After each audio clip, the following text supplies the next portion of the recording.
Es Radio, La Noche de Cuesta, con Carlos Cuesta.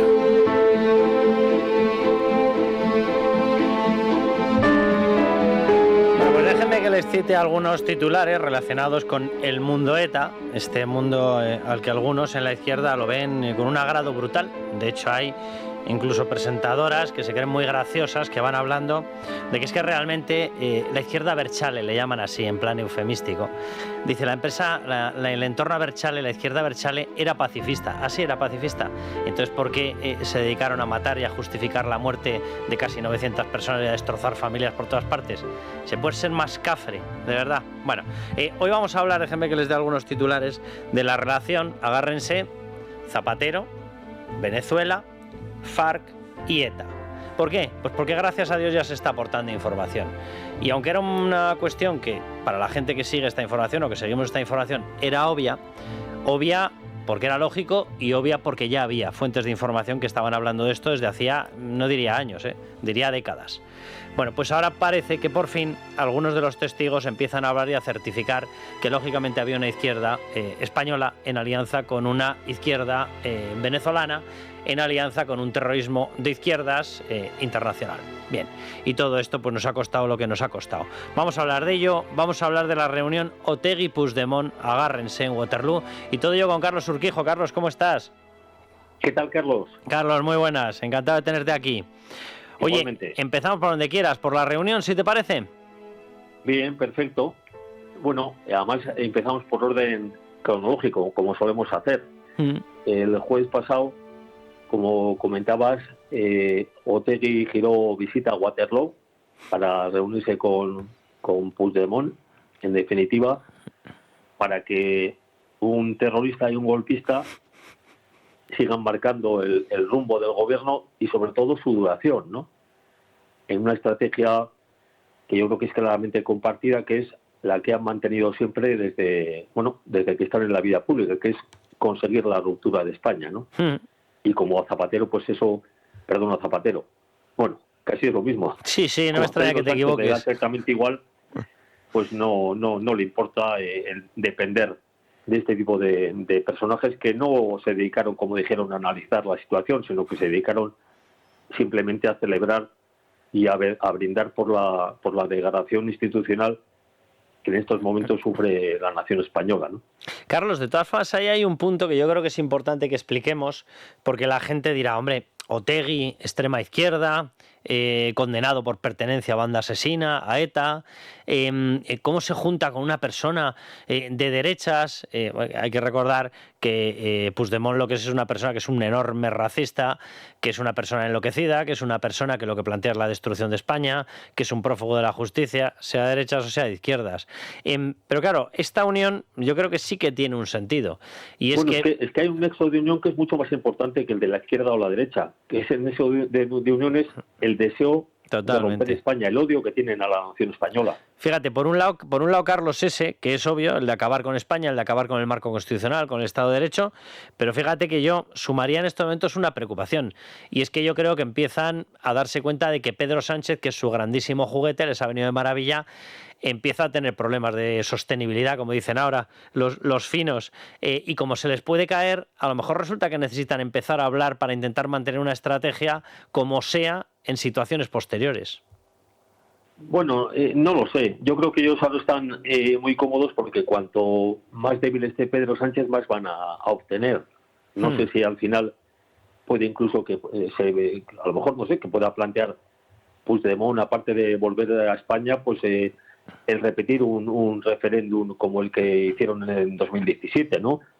Sí, yo qué sé, si hacen una consulta similar. Fíjate, yo creo en que el País Vasco por parte de Otegi. Yo creo que están en lo que tú dices, en cómo terminamos de rebañar la taza. Ahora, tengo la sensación de que están, y después de esta taza, ¿qué taza nos buscamos? Pero bueno, vamos a tener tiempo para verlo, ¿eh? Efectivamente. Venga, pues vamos, si te parece, con el siguiente tema. Ataque a la vivienda familiar de Jesús Ulayar en Echarri Aranaz.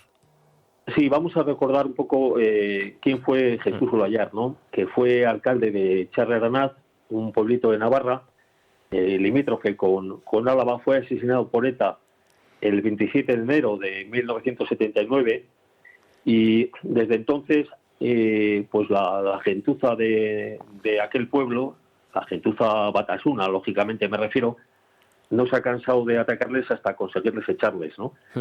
Y el último ataque se produjo el viernes en la vivienda, rompieron la puerta de acceso y destrozaron parte del interior de la vivienda. Pero yo creo que interesa recordar lo que ha sido la sucesión de penurias de esta familia desde el año 79. El asesino de Jesús Ulayar, que se llama Vicente Nazábal, pasó solamente 16 años en prisión. Y lógicamente cuando salió, él volvió al pueblo, a Echarri Aranaz. Y en las fiestas del pueblo se cruzó con uno de los hijos de Jesús, y el hijo, que menos, le llamó asesino. Y la respuesta de este asesino fue darle una patada en el pecho y dejarle malherido. Y no contento con eso, meses más tarde se encontró en un centro comercial con el hijo de Jesús Ulayar y se burló de él haciéndole una serie de gestos obscenos. Pero para más INRI, el ayuntamiento de Echarri Aranaz nombró a este asesino hijo predilecto. Y repasando un poco el historial de este asesino, he visto que hace exactamente un año, en noviembre del año pasado, el gobierno de Navarra concedió una subvención de 6 millones de euros a una empresa que se llama Sunsundere, que a muchos les sonarán porque los vemos en los camiones, porque se dedican al carrozado de vehículos.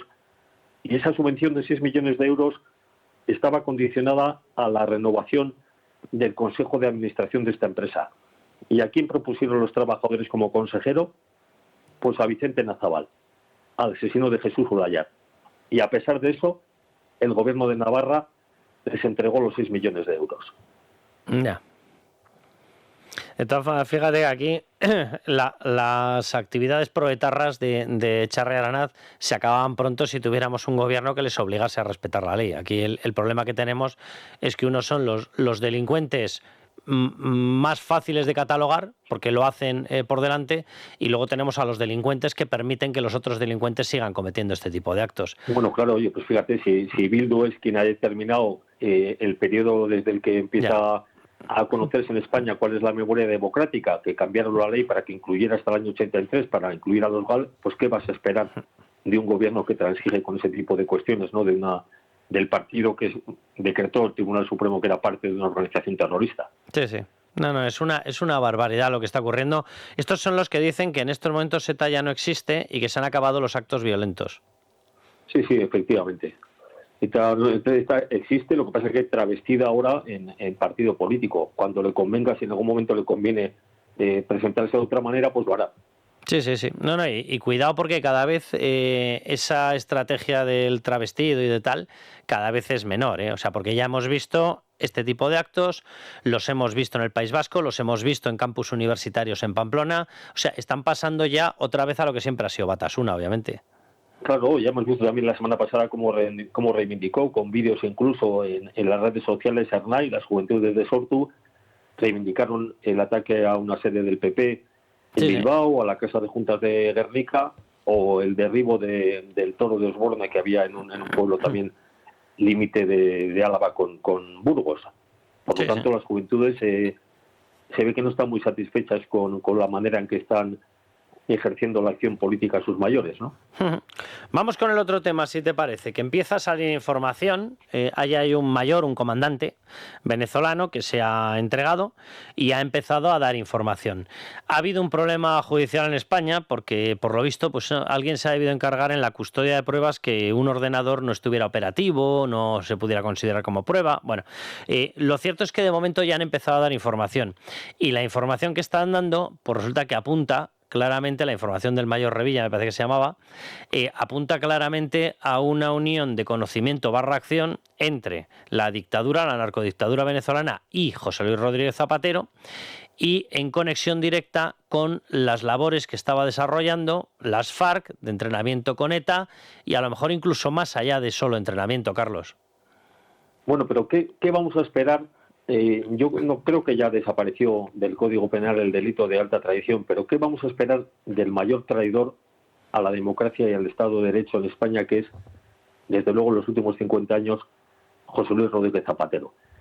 Hay que recordar que fue este nefasto presidente el que comenzó el blanqueamiento de ETA a la vez que estaba firmando el Pacto por las Libertades y contra el Terrorismo en el año 2000, ya digo que a la vez que eso le encargó a Jesús Eguiguren, secretario general de los socialistas guipuzcoanos, que fuera al caserío Chillarre a negociar con Otegi lo que ellos llamaban un final de alagado de la violencia, es decir, a ceder ante ETA políticamente, ¿no?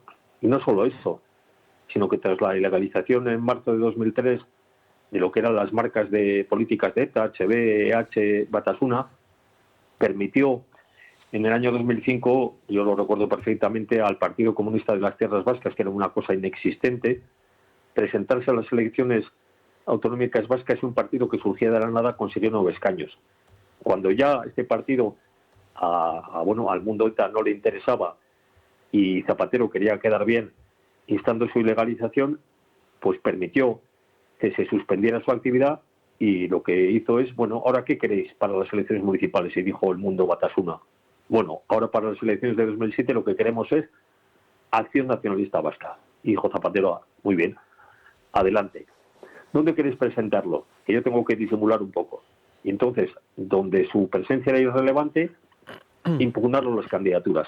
Y donde podían tener alcaldías, les permitieron presentarse. Luego, lógicamente, también, cuando ya no había nada que hacer, permitió que la Fiscalía instara su ilegalización, y luego ya la guinda la trajo Zapatero en el año 2011, cuando el Tribunal Supremo dijo que Bildu no se podía presentar a las municipales porque era una sucesión de las formaciones ilegalizadas, pero 4 días después, por orden de Zapatero, el Tribunal Constitucional dijo que sí, que Bildu que podía presentarse. Y a cambio, ¿qué traía Bildu debajo del brazo? ¿Qué traía ETA debajo del brazo? Pues el salvavidas de la declaración de alto el fuego definitivo de 20 de octubre de 2011, pero estaba ya tan absolutamente quemado Zapatero que ni con esta noticia consiguió superar las elecciones y las perdió y ganó el Partido Popular, ¿no? Por lo tanto, ¿qué vamos a esperar de una persona sin principio alguno en relación con ETA, y que ahora también estamos viendo que parece que está pringado en algún otro negocio reuniéndose en los Montes del Pardo donde no hay cobertura? Sí. No, todo lo que suene a dinero a él le vale. Todo lo que suene a dinero, todo lo que suene, que en eso se parece mucho a Pedro Sánchez, a alcanzar el poder y mantenerse en el poder, que es lo que hizo realmente. Además, alcanzar el poder es legítimo, lo que no es legítimo es hacerlo de cualquier manera. Sí. No, totalmente. ¿Crees que acabaremos sabiendo toda la historia de las relaciones que ha mantenido Zapatero con Venezuela, y sobre todo con Venezuela en materia terrorista? Yo estoy seguro que se acabará sabiendo, no gracias al Partido Socialista, sino gracias al trabajo de la Policía y de la Guardia Civil, y gracias a los tribunales de justicia, que son los que están sosteniendo en estos momentos la democracia en España. Oye, Carlos, te pregunto por tu opinión, lo digo porque sobreentiendo que pruebas no tendrás, entonces simplemente es una pregunta sobre si a ti te encajaría. ¿Tú crees que este tipo de pactos que realizaba Zapatero con países de este estilo, con narcodictaduras y demás, que tenían como protagonistas a ETA, FARC, etcétera, ¿tú crees que esto se pagaba? Pues no lo sé, como no tengo información no me atrevo tampoco a digo desde el punto de vista, no me refiero a que desde luego no me refiero desde el punto de vista personal, me refiero desde el punto de vista de financiación del partido. Yo creo que se acabará sabiendo, quiero decir que por suerte tenemos una policía y una guardia civil que son unos magníficos profesionales, y seguro que acaban desentrañando la madeja y a base de ir atando cabos, pues sabremos si ha habido algún tipo de financiación, o bien personal, o bien al Partido Socialista, como parece que está habiendo con otras cuestiones, ¿no? Uh-huh. Oye, pues si te parece, vamos con el homenaje que hacemos todos los, ni olvido ni perdón, en esta sección, todos los lunes. Hoy no sé si nos va a dar tiempo, Carlos, porque son hoy tenemos unos una cuantos, barbaridad. sí. Hoy tenemos 36 personas asesinadas, uh-huh, y algunos atentados que van a estar en la mente de todos. Así que si te parece, Carlos, empezamos. Venga. Para que nos dé tiempo a terminar. Empezamos el 9 de diciembre del año 78, fue asesinado en Santurce Vicente Rubio, que era ex jefe de la Policía Municipal en esa localidad. Fue asesinado a tiros por un terrorista cuando salía de tomar el aperitivo en el bar que tenía por costumbre. El 9 de diciembre también, pero del año 83, fue asesinado en Rentería Pablo Garraza, otro de los 13 o 14 taxistas asesinados por ETA. Lo secuestraron en su casa, en su domicilio, le interrogaron y a continuación le asesinaron de un tiro en la nuca. El 10 de diciembre del 95 también es un asesinato, un doble asesinato especialmente recordado porque fue el autor, que fue Mikel Otegi, que después de asesinar a estos dos ertzainas, no sé si recordarás que un juzgado popular en Guipúzcoa lo absolvió del asesinato. Primero hubo muchas dificultades para formarlo y como luego el miedo guarda la viña, pues los que formaban parte del jurado lo absolvieron. Y este asesino, Mikel Otegi, acabó con la vida de Iñaki Mendiluce y de José Luis González en Itxasondo. Eran dos agentes que le vieron que conducía el vehículo como en extrañas circunstancias, le siguieron hasta su caserío y cuando lo iban a identificar, el tipo sacó una escopeta y los disparó por la espalda asesinando a los dos. El 11 de diciembre del 80, en Eibar, fue asesinado el inspector del Cuerpo Nacional de Policía, José Javier Moreno, al salir de un bar, tras ser le reconoció un terrorista y en ese momento planificó el asesinato sobre la marcha y con otros compañeros, cuando estaba montado en el coche lo asesinó. Y ahora decía que vino uno de los atentados que probablemente todos recordaremos porque entre las 13 víctimas hubo 5 niños de 2 y 3 años. Me estoy refiriendo al atentado contra la casa cuartel de Zaragoza, en el que ETA puso un coche bomba cargado con 250 kilos de explosivo que activó con un mando a distancia, sabiendo exactamente quiénes estaban en el cuartel y lo que iba a ocurrir. Y fueron asesinados Emilio Capilla, Esther Barrera, José Ignacio Ballarín, José Ignacio Pino, José Luis Gómez, María del Carmen Fernández, María Dolores Franco, Miriam Barrera, Pedro Ángel Alcaraz, Rocío Capilla, Silvia Ballarín, Silvia Pino y Tomás La Fontana. 13 personas asesinadas de manera brutal y en un atentado que parece que fue ordenado por el que hoy se pasea tranquilamente por las calles de París, que es Josu Ternera. El 11 de diciembre del 95, 6 personas fueron asesinadas en Madrid, en el puente de Vallecas. Fue un coche bomba cargado con 50 kilos de explosivo que se hizo estallar al paso de un microbús de la Armada. Y los fallecidos eran todos funcionarios civiles de la administración de la Armada. Concretamente eran Félix Ramos, Florentino López del Castillo, José Ramón Intriago, Manuel Carrasco, Martín Rosa y Santiago Esteban. El 11 de diciembre del 97, en Irún, fue asesinado el que entonces era compañero mío en labores institucionales, concejal del PP en Rentería, José Luis Caso, asesinado de un tiro de la cabeza en un bar. Y aquí hay que recordar que 6 meses después, a quien le sustituyó en el ayuntamiento, Manuel Zamarreño, también fue asesinado por ETA.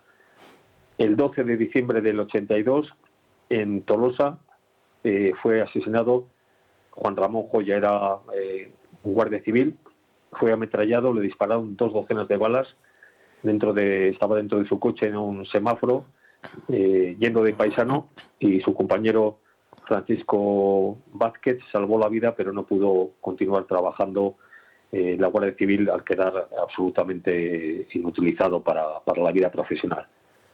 El 13 de diciembre del 78, en Pasajes, fue asesinado el jefe de la Policía Municipal de este municipio. Entraron los terroristas en su despacho de la Policía Municipal con la excusa de que habían perdido el documento nacional de identidad y cuando lo tuvieron delante lo mataron a tiros. El 13 de diciembre del 78, también, en este caso en Vitoria, fue asesinado Saturnino Sota, era panadero. 3 terroristas aparcaron junto a la panadería el vehículo, entraron en ella y le dispararon 4 tiros. Lógicamente, para justificar el asesinato, dijeron que era confidente de la policía. El 13 de diciembre del 90, en San Sebastián, fue asesinado el dueño de un kiosco de prensa, Vicente López. Le asesinaron de 3 tiros y al aparcar, cuando aparcaba la moto para llegar a su casa. Un doble asesinato también en Barcelona el 13 de diciembre del 91. Fueron asesinados 2 policías nacionales, Francisco Javier Delgado y José Ángel Garrido. Estaban realizando una inspección en un taller de instalación de radio cuando 2 terroristas se acercaron y los acribillaron a tiros. El 14 de diciembre del 90, en Amorebieta, fue asesinado el policía nacional Luis Alfredo Achurra con un coche bomba con un explosivo colocado en los bajos de su vehículo. El 14 de diciembre del 2000, otro concejal del Partido Popular, en este caso en Viladecabals, Francisco Cano, también le colocaron un explosivo en su vehículo. Lógicamente no se dedicaba a la política, él era fontanero. El 15 de diciembre del 83, en San Sebastián, fue asesinado el policía nacional Eduardo Navarro.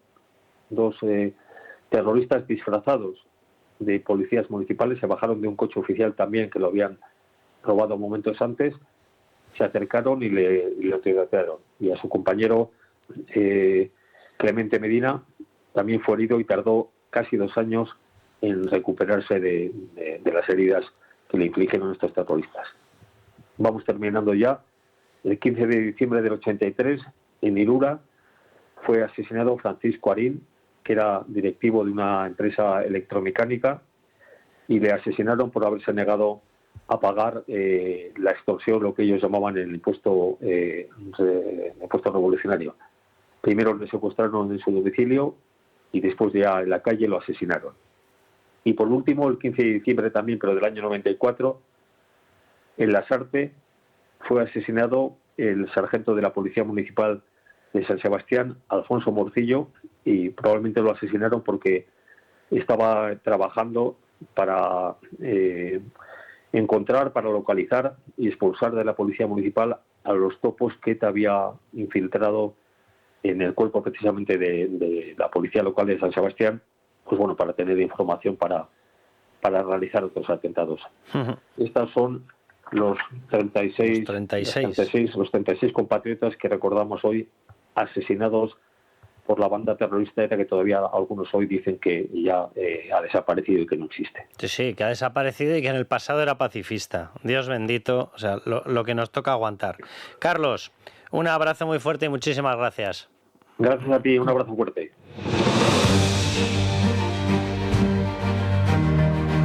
Bueno, pues con este homenaje más que merecidísimo a toda la gente que ha luchado por España, familias que siguen luchando por España, gente que tiene muy claro que en democracia, en defensa del Estado de Derecho, en defensa de España, de la unidad de España, hay que hacer, se ha hecho, pero hay que seguir haciendo muchísimas cosas.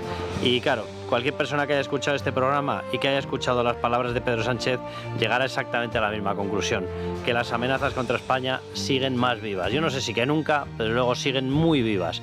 Y con Pedro Sánchez serán estas, serán otras, pero desde luego son superlativas. Así que aquí estaremos mañana. Les esperamos a todos, ya saben, viva España y viva la libertad.